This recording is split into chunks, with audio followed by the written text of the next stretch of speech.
After my baby was born early, I texted the family group chat, "We're in the NICU, please pray." My aunt replied with beach photos from Hawaii. Nobody came. A month later, still sitting in the hospital cafeteria, I saw 62 missed calls and a text from my brother. "Pick up, it's bad." I answered.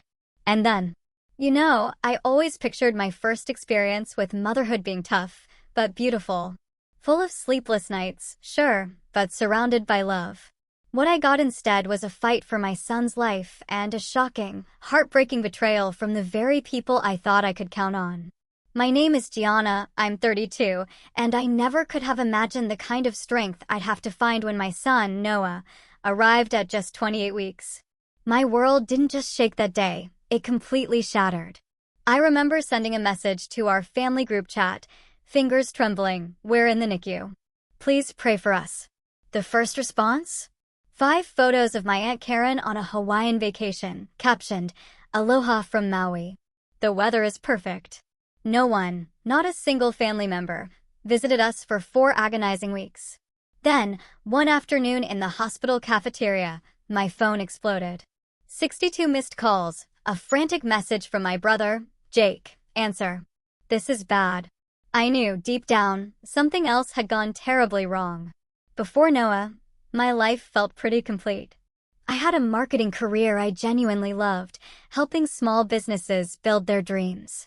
Every morning, I woke up excited about the creative challenges ahead.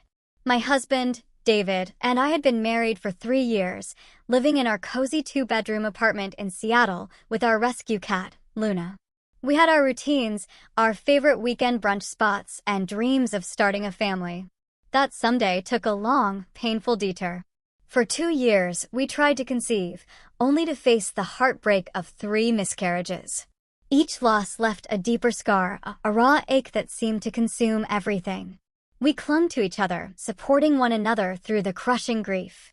The doctors ran every test, prescribed every medication, monitored every hormone. They called it unexplained infertility, which felt less like a diagnosis and more like a cruel, indefinite sentence. "Maybe we should take a break," David suggested one night after our 3rd loss. Not from trying, but from making it our entire focus. "Let's travel, rediscover what made us happy before." He was right. We had become so consumed by the goal of having a baby that we'd forgotten how to just be us. So, we planned a trip to Maine. 2 weeks of hiking, eating fresh seafood, and simply reconnecting. For the first time in months, I slept through the night without anxiety dreams. It was during that trip, in that peaceful space, that I conceived Noah. We wouldn't know for another 3 weeks, when my period was late and I hesitantly took a test, trying desperately not to hope too much. When 2 pink lines appeared, I couldn't believe it. I took 3 more tests, just to be sure, before calling David at work. "I'm pregnant," I whispered, as if saying it too loudly might make it disappear. The silence on the other end of the line was terrifying until I heard a muffled sob. "I'm coming home," was all he said. My relationship with my extended family had always been complicated. My mother died from breast cancer when I was 15, leaving a void no one could fill. My father remarried 2 years later to Eleanor, who was kind but distant. We developed a cordial relationship, but never the mother-daughter bond one craved.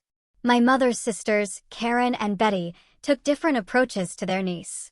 Aunt Betty tried her best, inviting me for sleepovers and teaching me my mother's recipes. But Aunt Karen? That was another story. As my mother's older sister, she seemed to resent me for reasons I never fully understood. Maybe I reminded her too much of my mom. Or maybe she just found fault in everyone. "You're still carrying those extra pounds, I see," she'd comment at family gatherings. Or, "When I was your age, I already owned a house, not just renting." Nothing I did was ever enough. My cousins on her side of the family were always presented as the gold standard I should aspire to. When I announced my pregnancy to the family during a Sunday dinner at my father's house, the reactions were mixed at best. "Well, it's about time." "You're not getting any younger," Aunt Karen remarked, sipping her wine. "Let's hope you carry this one to term." My father offered a brief congratulations before swiftly moving the conversation to my stepbrother's recent promotion. Only my younger brother, Jake, showed genuine excitement, peppering me with questions about due dates and names. "Don't let them get to you," David whispered as we drove home. "We're going to be amazing parents, with or without their support." I tried to believe him, but the lukewarm response from my family left me feeling hollow. Throughout my first trimester, I sent ultrasound photos to our family group chat. My father would respond with a thumbs-up emoji. Aunt Betty occasionally asked how I was feeling. Aunt Karen either ignored the messages or changed the subject. By my second trimester, I had stopped sharing updates, except with Jake, who always responded with enthusiasm. When we learned we were having a boy, Jake immediately sent a tiny baseball glove to our apartment with a note for my future MVP nephew. As my belly grew, so did my excitement and anxiety. David and I attended birthing classes, decorated the nursery, and made plans for my maternity leave. Everything seemed to be progressing normally. At 20 weeks, our anatomy scan showed a healthy baby boy with 10 fingers, 10 toes, and all organs developing properly. "This is the one," the obstetrician assured us with a smile. "Everything looks perfect." I wanted to believe her more than anything. Each week that passed felt like a small victory, each prenatal appointment a hurdle cleared. I read every pregnancy book I could find, followed all the advice about nutrition and exercise, and talked to my baby constantly. "You are so loved already," I would tell him every night, my hands cradling my growing bump. "We can't wait to meet you, but take your time. Grow strong first." Little did I know that those words would haunt me in the weeks to come. The first sign that something was wrong came during week 27. I woke up at 3 o'clock in the morning with a dull backache that wouldn't go away, no matter how I positioned myself. By breakfast, I noticed a pinkish discharge that sent alarm bells ringing in my head. "I think we should call the doctor," I told David, trying to keep my voice steady. We were at the hospital within the hour, where the nurse hooked me up to monitors that showed I was having contractions. The doctor's face grew serious as she examined me. "You're in preterm labor," she explained. "We need to try to stop it." What followed was a blur of medication, steroids to help mature the baby's lungs, and constant monitoring. For 3 days, I lay in the hospital bed, terrified and praying the contractions would stop. David rarely left my side, sleeping in the uncomfortable hospital chair and holding my hand through the worst of it. On the 4th day, despite all medical interventions, my water broke. "We can't delay any longer," the doctor informed us. "We need to deliver the baby now." I was rushed to the operating room for an emergency C-section. The fear was overwhelming. At 28 weeks, I knew our baby's chances were better than they would have been even a decade ago. But still, he was coming into the world dangerously early. Under the harsh operating room lights, I felt the strange tugging sensation as they worked to deliver my son. The absence of a cry when they pulled him out sent ice through my veins. "Is he okay?" I asked, desperately, unable to see beyond the surgical drape. "He's breathing," the doctor answered, but her tone lacked the reassurance I desperately needed. "The NICU team is with him now." David kissed my forehead, torn between staying with me and following our son. "Go with him," I urged. "Don't let him be alone." It was hours before I could see Noah. Still groggy from the anesthesia and in pain from the surgery, I was wheeled into the neonatal intensive care unit. Nothing, absolutely nothing, could have prepared me for the sight of my tiny son, just 2 pounds, 3 ounces, in an incubator connected to more tubes and wires than I could count. His skin was nearly translucent, his eyes fused shut, his chest rising and falling with the help of a ventilator. "He's so small," I whispered, pressing my hand against the plastic barrier that separated us. "But he's a fighter," the nurse assured me. "His vitals are stable for now." The neonatologist was kind but honest about the road ahead. "The next 72 hours are critical," he explained. "Then we take it day by day. He will likely be here until close to his original due date, if all goes well." That meant 12 weeks in the hospital. 12 weeks of uncertainty. 12 weeks before we could take our son home. I tried to absorb this information through my haze of physical pain and emotional shock. That night, alone in my recovery room while David went home to shower and grab some essentials, I took out my phone. I typed out the message to our family group chat, Noah David was born today at 28 weeks. He weighs 2 pounds 3 ounces. We're in the NICU and would appreciate your prayers and support during this difficult time. I attached a photo of his tiny hand wrapped around my finger, the only picture I had been able to take so far. Then I waited, hoping for messages of support, offers of help, anything to make me feel less alone in this terrifying new reality. The first response came from Aunt Karen. No words of concern for her great-nephew fighting for his life. No offers of help for her niece recovering from major surgery. Instead, she sent 5 photos from her Hawaii vacation with the caption, "Aloha from Maui." The weather is perfect. I stared at my phone in disbelief. Surely, she had seen my message. Surely, she understood the gravity of what we were going through. I waited for someone else to respond, for my father, Aunt Betty, or any of my cousins to acknowledge what had happened. Nothing. Jake was the only one who called immediately. "I'm so sorry, G. Is there anything I can do? Do you need me to come?" I broke down then, sobbing into the phone. "He's so tiny, Jake. I'm so scared." "I'll try to get a flight out this weekend," he promised. "Have Mom and Dad been by yet?" I hesitated. No one has responded except Aunt Karen with vacation photos. The silence on the other end spoke volumes. "That's messed up," he finally said. "I'll call Dad and let him know how serious this is." But even after Jake's intervention, the responses were tepid at best. My father texted, "Sorry to hear about the complications. Let us know if you need anything." No visit, no call. Aunt Betty sent a brief message, praying for the little one. These hospitals work miracles these days. It was as if they couldn't grasp the magnitude of what was happening, or worse, they didn't care enough to try. David was furious when he returned, and I showed him the messages. How can they be so callous? This is their flesh and blood fighting for his life. "Maybe they don't understand how serious it is," I suggested, trying to make excuses for them even as my heart broke. "I'll call them," David offered. But I shook my head. "If they wanted to be here, they would be," I said, the realization settling like a stone in my chest. "We need to focus on Noah now. He's all that matters." As the days turned into the first week, and then the second, no one from my family came to visit. No flowers, no care packages, not even a proper phone call. Just occasional text messages asking for updates, to which I would respond with Noah's latest weight or a small milestone like opening his eyes or coming off the ventilator onto CPAP. My sister's neighbor's grandson was a preemie and now he plays football. Aunt Karen wrote in response to one of my updates, as if that generic reassurance was all I needed. I stopped expecting anything from them. Instead, I poured all my energy into being there for Noah, learning to care for him within the confines of the NICU rules, pumping breast milk every 3 hours around the clock, and trying to heal from my own surgery. Life in the NICU quickly developed its own strange rhythm. I would arrive at 8 o'clock in the morning, just in time for Noah's care time, when the nurses would check his vitals, change his diaper, and help me with kangaroo care, the skin-to-skin contact that was one of the few ways I could truly mother my son. The NICU was a foreign world with its own language and rules. The constant beeping of monitors, the whoosh of ventilators, the hushed conversations between medical staff.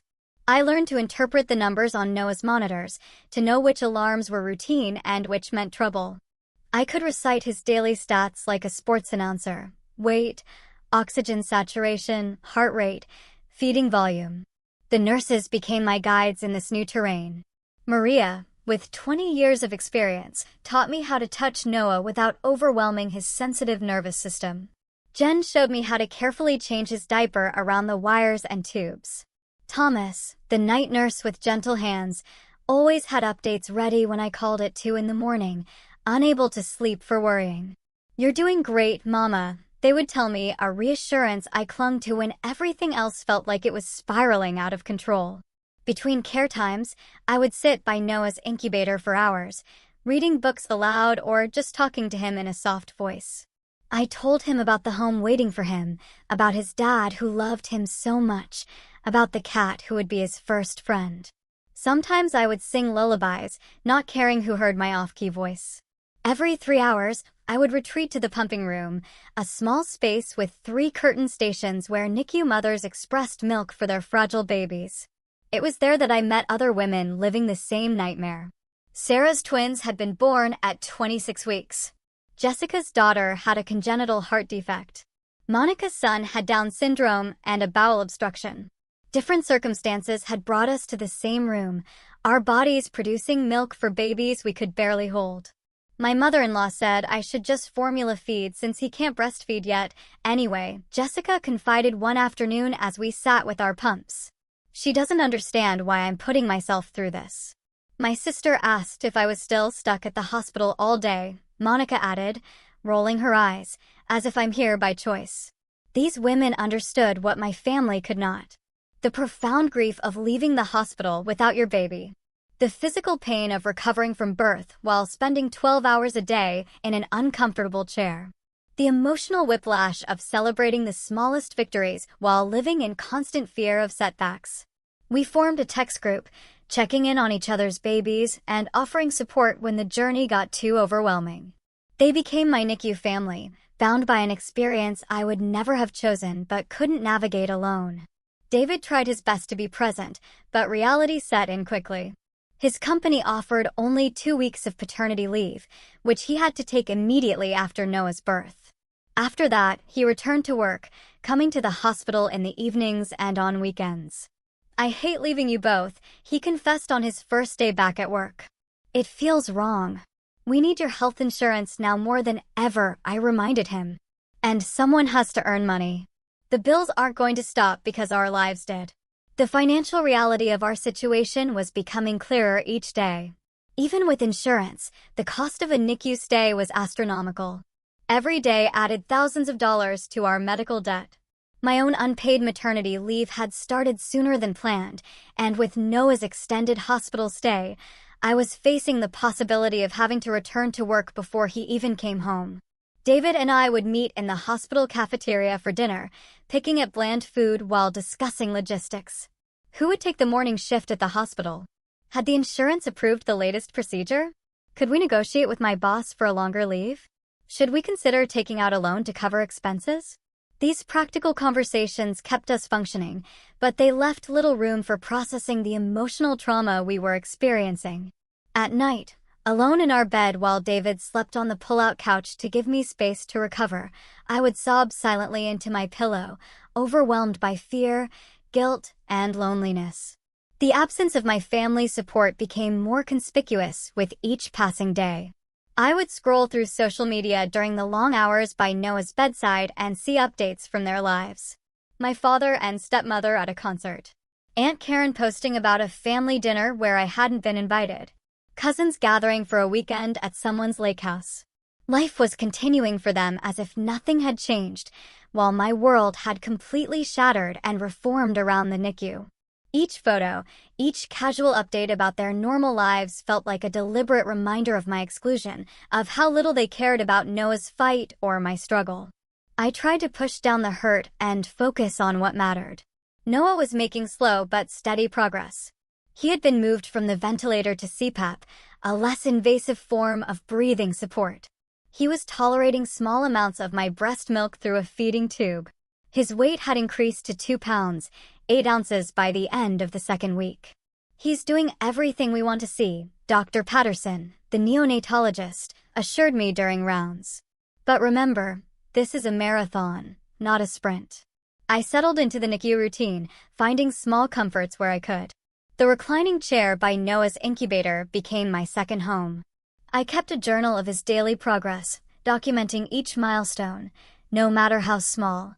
First time opening his eyes, first time wrapping his entire hand around my fingertip, first time receiving a full feeding without setting off alarms. These tiny victories sustained me through the darkest moments, the times when the isolation threatened to overwhelm everything else. In the absence of my family's support, I created a new support system of medical professionals, fellow NICU parents, and the few friends who made the effort to check in regularly. By the 4th week, Noah had graduated to an open crib, maintaining his own body temperature, a significant milestone for a preemie. He still needed oxygen support and feeding assistance, but he was growing stronger every day. His features were becoming more defined, less alien, and more like the baby I had imagined during my pregnancy. "He has your nose," David remarked one evening as we both hovered over the crib, a rare moment when we were both able to be at the hospital together. "And your chin," I added gently, stroking Noah's cheek with one finger. "He's perfect." These were the moments that made the endless hours at the hospital worthwhile. These were the memories I recorded carefully, knowing that someday I would tell Noah the story of his difficult beginning. And I wanted to remember not just the struggle, but also the triumph. On the 28th day of Noah's life, I had settled into the familiar routine. Morning rounds had gone well. Noah was up to 3 pounds, exactly, a weight that felt miraculous considering where we had started. He was taking more of his feedings by mouth now, a promising sign that the feeding tube might soon be removed. He might be ready for his first proper bath today, Maria suggested during the morning care time. "Would you like to try?" It was a milestone I had been looking forward to. The nurses had been giving Noah sponge baths since birth, but this would be different. A chance to truly care for my baby in a way that felt normal. Definitely, I agreed. After the afternoon care time, with a few hours to spare, I decided to take a proper lunch break. The hospital cafeteria wasn't known for its culinary excellence, but it offered a change of scenery from the NICU and a chance to call David with the good news about the bath. I found a quiet corner table and unwrapped my sandwich. As I pulled out my phone to call David, I noticed something strange. The screen was filled with notifications: 62 missed calls, 28 text messages, 9 voicemails. Most were from Jake, with timestamps indicating he had been trying to reach me for hours. My heart began to race as I opened the most recent text: "Gianna, answer your phone. This is bad." With trembling fingers, I called him back. He answered on the first ring. "Where have you been?" His voice was tight with tension. "I've been trying to reach you all morning. I'm in the NICU, as always." My phone was on silent. The fear in his voice made my stomach clench. "What's going on?" There was a heavy pause before Jake spoke again. "It's Aunt Betty. She was in a car accident early this morning. It's pretty serious, G. They don't know if she's going to make it." The world seemed to tilt sideways. Aunt Betty, the one relative besides Jake who had shown me any kindness over the years. Aunt Betty, who at least had sent messages acknowledging Noah's birth, even if she hadn't visited. "What happened?" I managed to ask. "Drunk driver ran a red light, hit her driver's side. She has internal bleeding and a head injury. They've taken her into surgery." Jake's voice cracked slightly. "Everyone is at Memorial Hospital now. Dad asked why you're not here yet." A bitter laugh escaped my throat before I could stop it. "He asked why I'm not there." "Are you serious?" "What do you mean, Jake?" "I've been sitting with my premature son in the NICU for 4 weeks, and not one person from our family has bothered to visit. Not Dad, not Eleanor, not Aunt Karen, not any of the cousins. No one except you has even called to check on us." The silence on the other end of the line told me Jake was processing this information. "That can't be right," he finally said. "They said they were visiting regularly. Aunt Karen told everyone at Sunday dinner last week that she had been bringing you meals and sitting with Noah so you could rest." It was like a punch to the gut. "What?" She said what?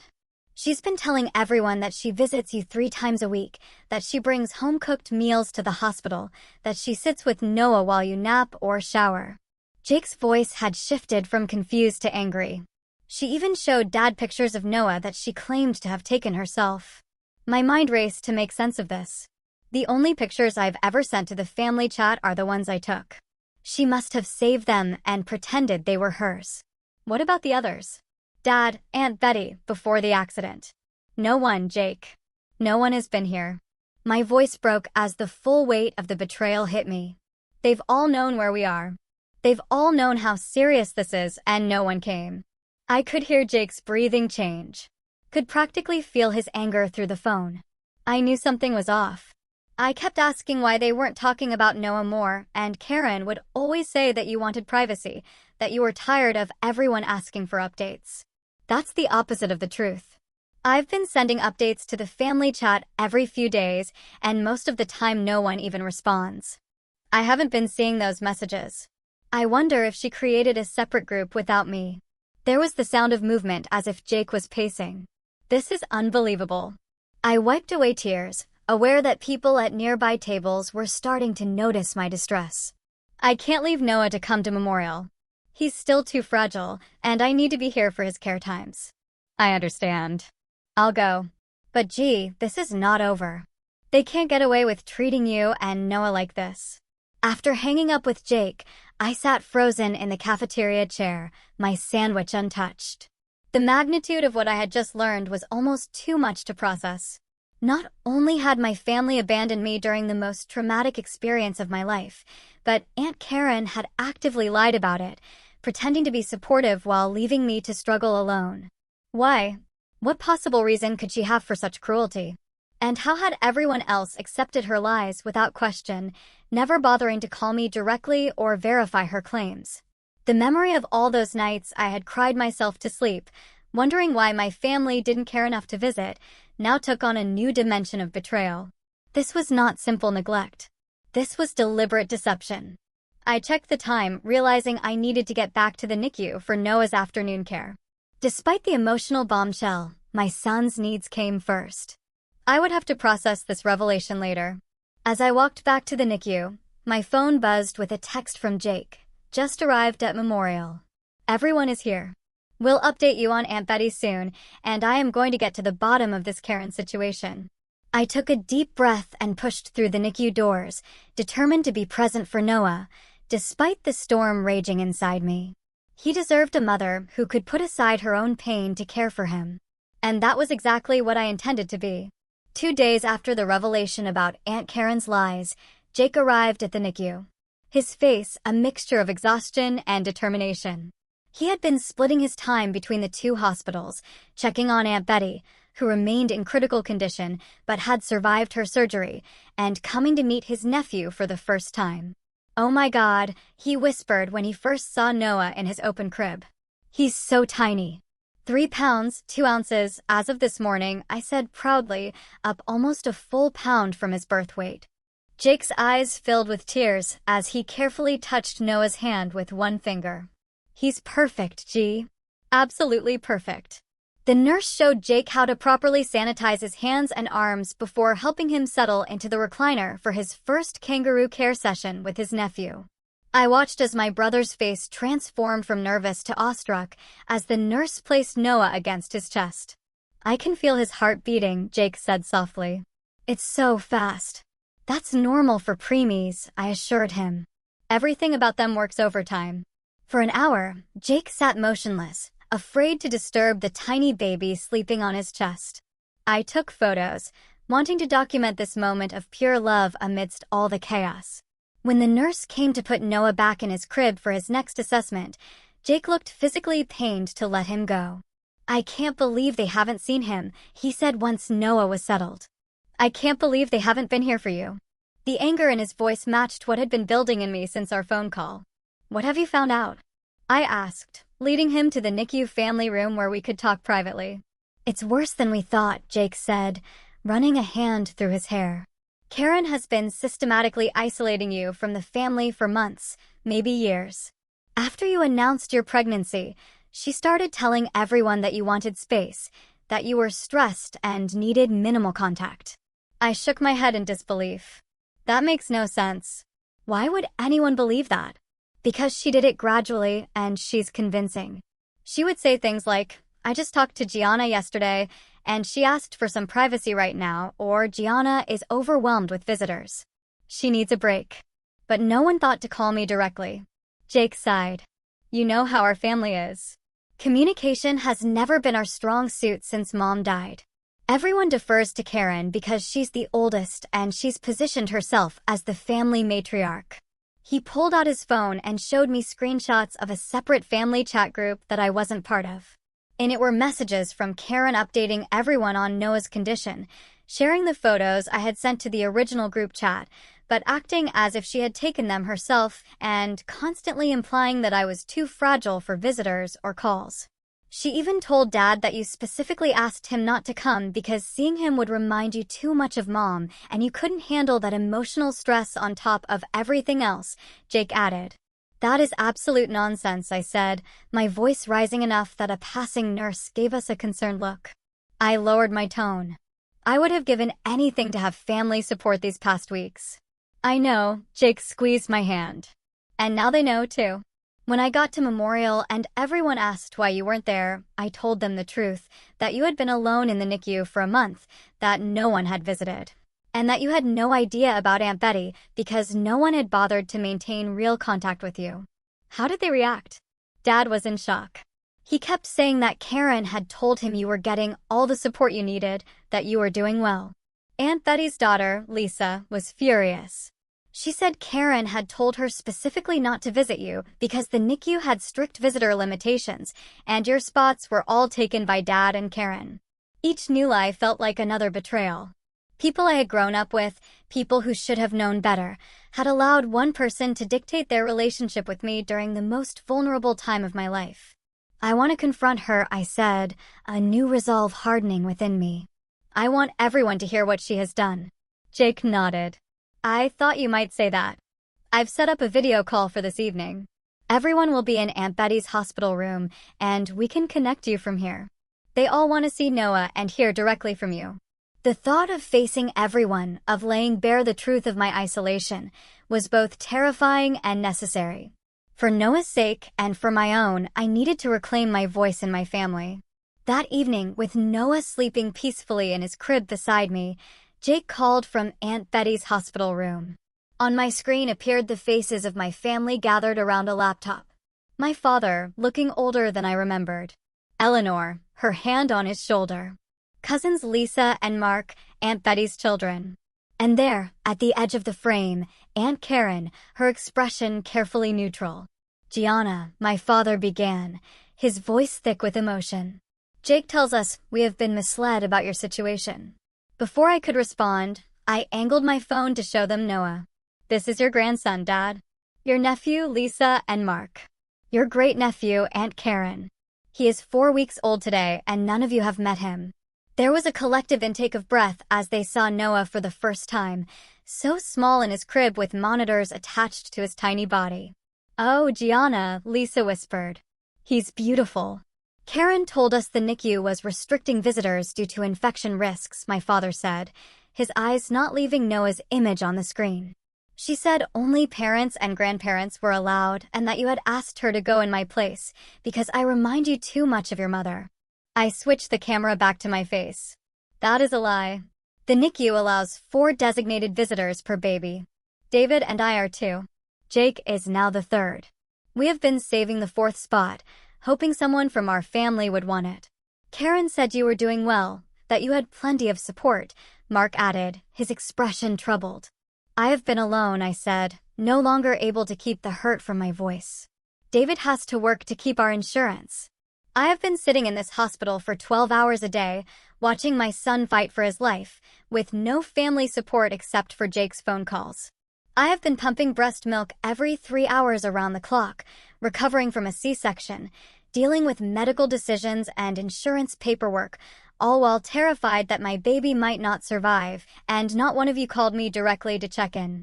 The silence that followed was heavy with shame. Every face on the screen, except for Karen's, showed shock and remorse. Why? I finally asked, looking directly at Karen. Why would you lie to everyone? Why would you isolate me when I needed family the most? Karen's face remained impassive. I was protecting the family from your drama. You have always been attention-seeking, just like your mother. Always the victim. Always needing everyone to drop everything for your crisis. The cruelty of her words left me momentarily speechless. How dare you? Jake's voice came through, hard with anger. Gianna's son is in the NICU. This is not drama or attention-seeking. I visited once, Karen continued, as if Jake had not spoken, the first week. You were sleeping, so I didn't wake you. I saw enough to know that the nurses had everything under control. There was no need for the entire family to append their lives. You never visited, I said, finding my voice again. Not once. If you had, any of the nurses would remember you, and they would have logged you in as a visitor in our record. Are you calling me a liar? Karen's voice rose defensively. Yes, I said simply. I am calling you a liar. You lied to everyone about visiting me. You lied about me asking for privacy. You lied about the NICU policies. And you stole the photos I sent to the family chat to pretend you had taken them yourself. The faces on my screen turned to Karen, who was now visibly flustered. I was trying to spare everyone the constant medical updates and drama, she insisted. No one needs to hear every detail about every ounce the baby gains or every test result. That was not your decision to make, my father said, his voice sharper than I had heard it in years. That was for us to decide. You took that choice away from all of us. What followed was painful but necessary. One by one, family members shared what Karen had told them about me, about Noah, about the situation. The web of lies was so extensive that it took nearly an hour to unravel it all. Throughout, Karen alternated between defensive justifications and tearful claims that she had only been trying to help. By the end of the call, boundaries had been drawn. My father and Eleanor would be coming to meet Noah the following day. Lisa and Mark would visit when they could leave Aunt Betty's side, and Karen had been told in no uncertain terms that her manipulation would no longer be tolerated. I want to be very clear, I said before ending the call. I am focused on Noah right now. His health and well-being are my priority. I do not have the emotional energy to maintain relationships with people who cannot respect me or who bring negativity into our lives. Moving forward, I will choose carefully who is part of our family circle. Blood relation alone is not enough. With those words, I disconnected the call, emotionally drained, but strangely lighter.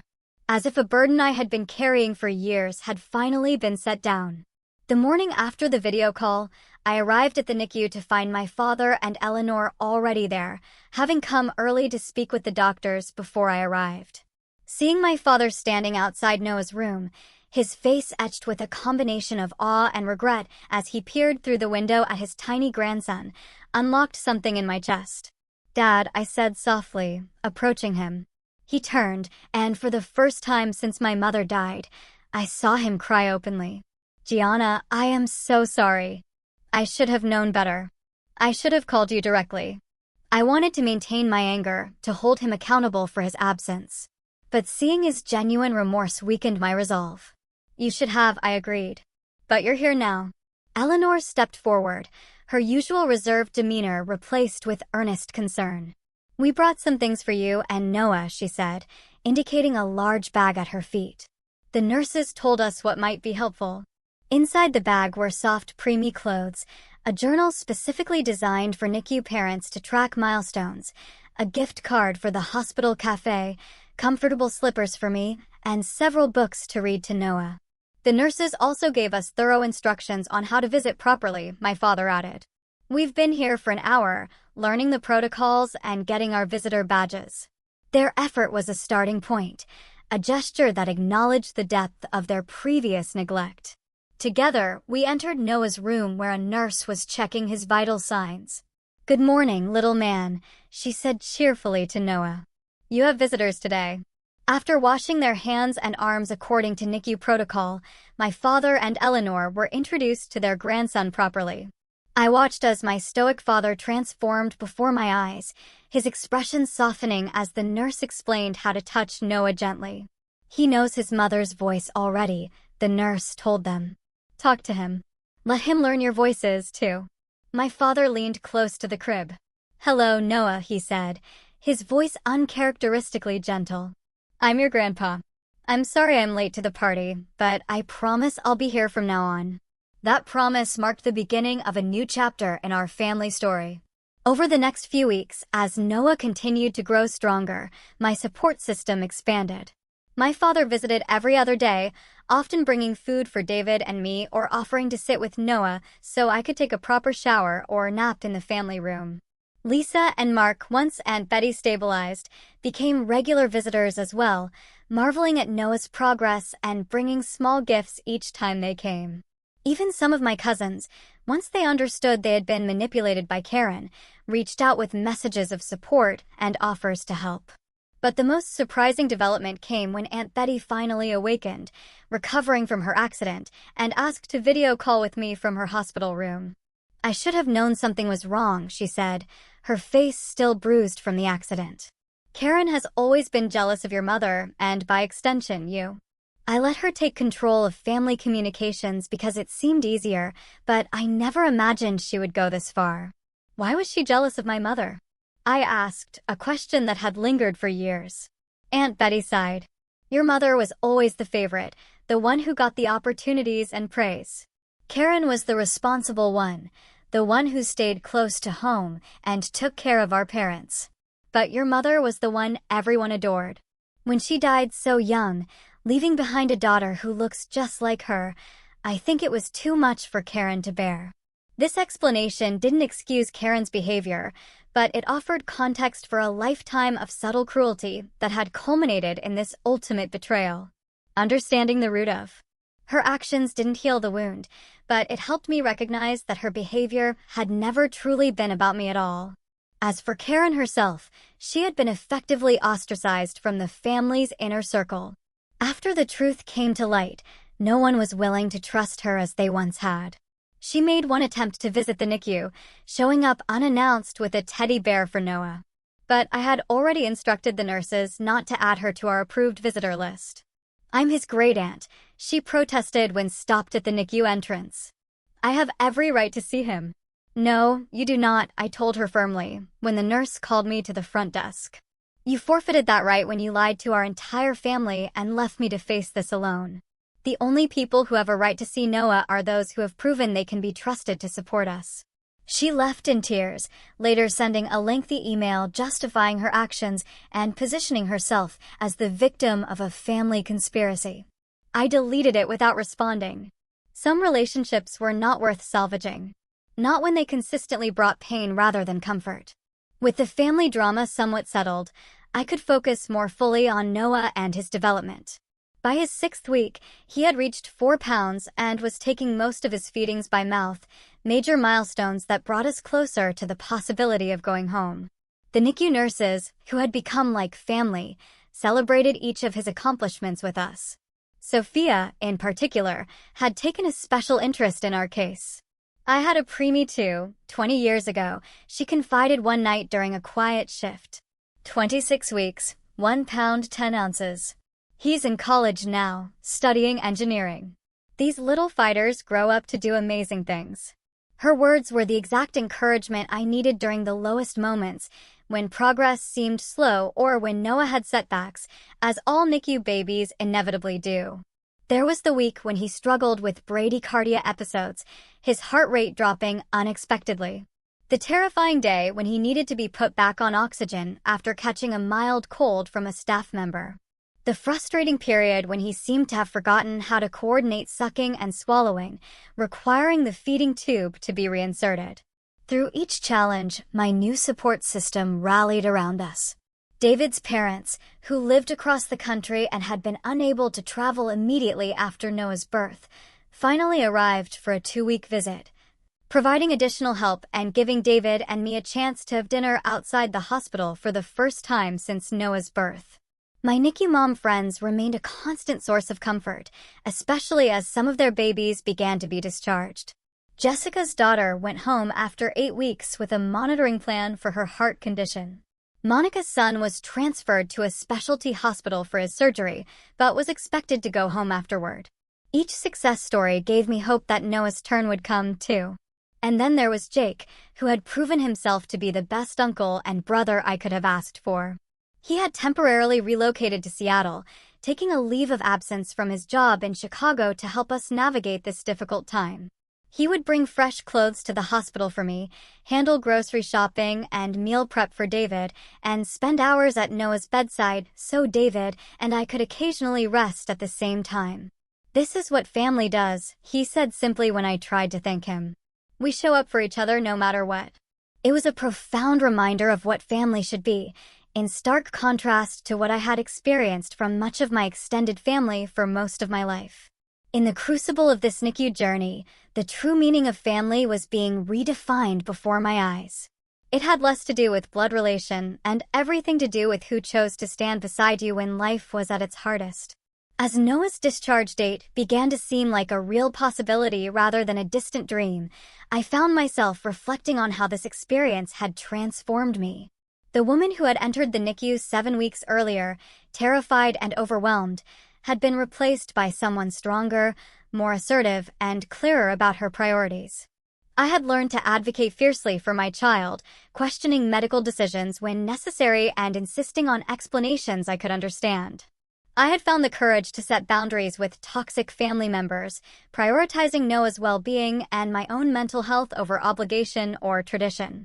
I had discovered reserves of strength I never knew I possessed, enduring weeks of uncertainty and fear without breaking. Most importantly, I had learned that family was something you could choose and create, not merely inherit. The bonds forged in the NICU, with other parents, with compassionate nurses, with my steadfast brother and newly present father, were every bit as real and valuable as any defined by genetics. After 8 weeks and 3 days in the NICU, Noah was finally cleared to come home. At 5 pounds, 2 ounces, he was still tiny compared to full-term babies, but he had met all the criteria for discharge, maintaining his body temperature, feeding consistently by mouth, gaining weight steadily, and breathing without assistance. The morning we prepared to leave the hospital was filled with conflicting emotions. Joy and excitement, certainly, but also anxiety about caring for him without the constant support of the medical team. The monitors that had tracked his every heartbeat and breath would not be coming home with us, a prospect that was both liberating and terrifying. "You are ready for this," Maria assured me as she helped us gather Noah's things. "You have been training for 8 weeks. You know this baby better than anyone." The NICU staff had prepared us thoroughly, insisting that both David and I demonstrate proficiency in all aspects of Noah's care before discharge would be considered. We had learned infant CPR, how to recognize signs of distress, how to administer the vitamins and iron supplements he would need, and the precise feeding techniques that worked best for him. Still, leaving the safety net of the NICU was daunting. What if something happens? I asked David the night before discharge as we prepared the nursery at home. What if we missed something the monitors would have caught?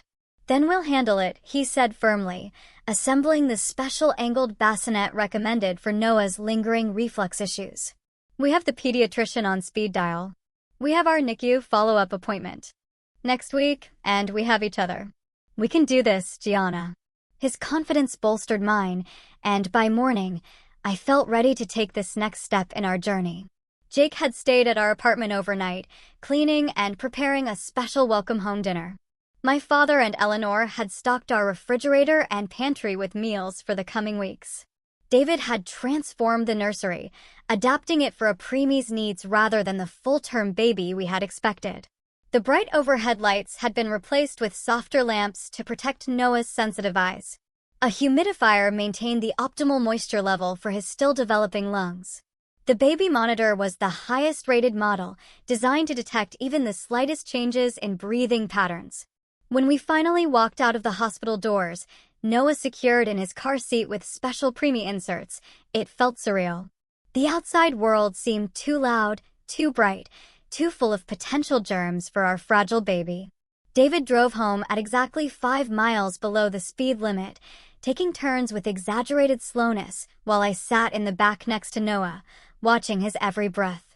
Arriving home, we were greeted by a small welcome committee. Jake, my father, Eleanor, and Lisa had gathered with balloons and a banner reading, "Welcome home, Noah."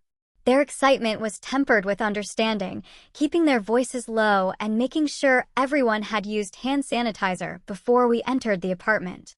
"We won't stay long," my father promised. "We just wanted to see you get settled in."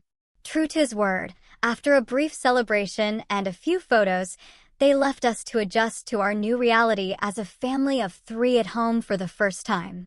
The quiet that descended after their departure was both peaceful and intimidating. For 8 weeks, Noah had been surrounded by the ambient sounds of the NICU, the constant hum of machines and gentle conversations of nurses. Now it was just the 3 of us in our apartment, the ticking of the clock suddenly loud in the silence. "What do we do now?" I asked David half-jokingly as we stood looking down at Noah, sleeping in his bassinet. "Now we live," he said simply, putting his arm around me. "One day at a time." Those first few weeks at home established a new rhythm for our family. Noah needed to eat every 3 hours, day and night, a schedule that left us exhausted but grateful. Each ounce he gained felt like a victory. Each peaceful sleep cycle was a gift.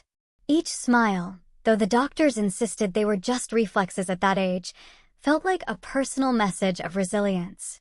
At 2 months old, despite being only the equivalent of a 2-week-old in adjusted age, Noah was thriving in ways that amazed even his doctors.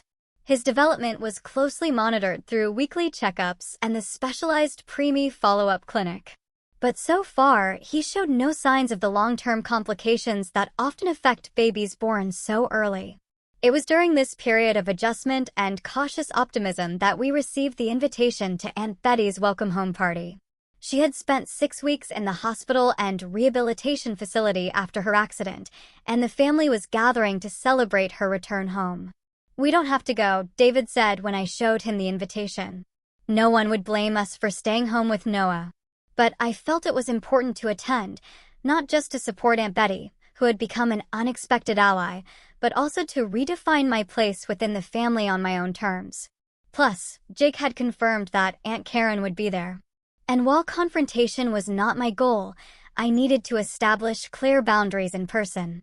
After consulting with Noah's pediatrician, we made arrangements to attend for a brief period, with strict precautions to protect Noah's still vulnerable immune system.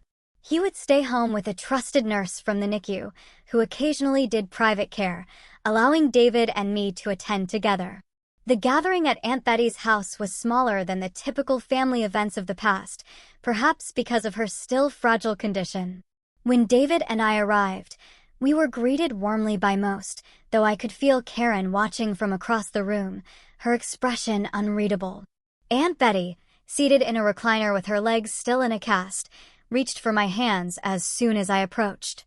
"How is our little warrior?" she asked. I showed her recent photos of Noah, now filling out and looking more like a typical newborn, though still small for his age. "He's amazing," I said proudly. "The doctors are very pleased with his progress." "I can't wait to meet him when he's ready for more visitors," she said, "but only when you say it's time."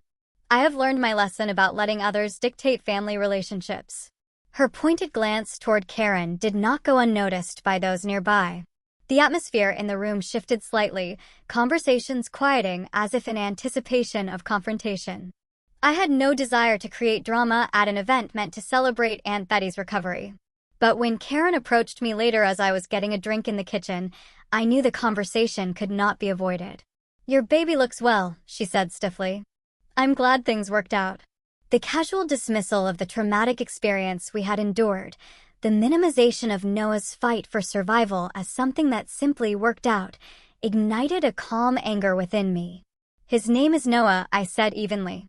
"And yes, he is doing well now, despite the fact that he spent the first 2 months of his life in the hospital without the support of his extended family because of your lies." "I think there have been misunderstandings on both sides," she began. "No," I interrupted, keeping my voice low but firm. "There has been deliberate deception on your side, and that is not something I can simply forget. I don't expect an apology because I don't believe you think you did anything wrong. But I want to be very clear about something. You will not have a relationship with my son unless you can acknowledge the harm you caused and make genuine amends." Her face flushed with anger. "You can't keep me from my great nephew. I am family. Being family is not just about blood, Karen. It is about trust, support, and genuine care. You have shown none of those things. So yes, I can and will decide who has a place in Noah's life. And right now, that does not include you." I left her standing in the kitchen, rejoining David in the living room with a newfound sense of peace. Setting that boundary had been necessary, not just for Noah's sake, but for my own healing. As we prepared to leave the gathering early to return to Noah, several family members approached to ask when they might be able to meet him. Instead of making empty promises or avoiding the question, as I might have done in the past, I was straightforward. "We are limiting visitors while his immune system strengthens, but we will be having a small welcome celebration in a few weeks. Those who have supported us during this journey will be invited." The message was clear. Relationships with my family moving forward would be based on actions, not merely family titles. Some understood immediately, nodding in acknowledgement of what had been lost and what needed to be rebuilt. Others seemed confused or hurt, still not fully grasping how their absence during our crisis had affected me. In the months that followed, our family circle slowly expanded to include those who demonstrated genuine interest in Noah's well-being and respect for our boundaries as parents. My father and Eleanor became regular visitors, gradually earning back my trust through consistent presence and support. Jake remained our most devoted family member, eventually moving permanently to Seattle to be closer to us. Aunt Betty, once recovered enough to travel, came to meet Noah in person, bringing with her old photos of my mother that she thought I might want Noah to have someday. It was during her visit that she shared more about the complicated history between my mother and Karen, helping me understand that the roots of Karen's resentment ran deep and had little to do with me personally. It doesn't excuse what she did, Aunt Betty emphasized. But sometimes understanding the why can help with letting go of the anger, even if you never let that person back into your life. She was right. While I maintained the boundary with Karen, refusing to pretend everything was fine for the sake of family harmony, I gradually released the anger I had carried. It was a burden I could not afford while raising a child who needed all the positive energy I could provide. Noah's first birthday marked both on his actual birth date and his due date, as is customary for preemies, was a celebration of more than just his life.